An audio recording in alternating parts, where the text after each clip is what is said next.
So I love this concept of identifying possibilities of what you can teach. Because I meet people all the time who are like, oh, that's so awesome, you do this teaching thing and you're doing this online teaching thing, and that's amazing, I love it, I wish I could do that. You totally can. Why can't you? Well, I'm not a teacher, I don't know how to teach calculus or anything. Well, what do you do in your life? I'm a real estate agent. How did you become a real estate agent? Oh, you took courses and you studied? Yeah, but I don't feel like I could teach people how to, pass the California real estate exam. Like, that's an entire course and it has to be certified. Yeah, but how long have you been a realtor? Oh, you've been a realtor for 7 years. What have you learned in those 7 years? Have you learned things about being a realtor, like things that, totally helped you? Or did you start out right from the day one when you started out, did you know everything you know now? Oh no, I totally learned a ton of stuff.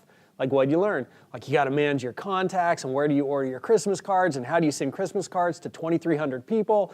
And then they rattle off this list of all this stuff, and I just sit there nodding and smiling like, don't you wish somebody had taught you that day one? And they're like, yeah, totally.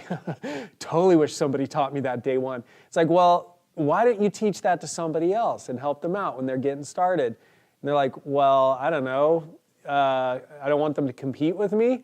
It's like, but this is going to be available to everyone in the world, right? Like, everyone in the world. And you'll make $20 every time somebody takes that class. Huh. And if 1,000 people take that class every month, that's $20,000 in revenue you'll generate. Wow, how'd I do it? Right? And plus, you're going to help a ton of people. And then people get excited and they're like, I'll totally teach that class.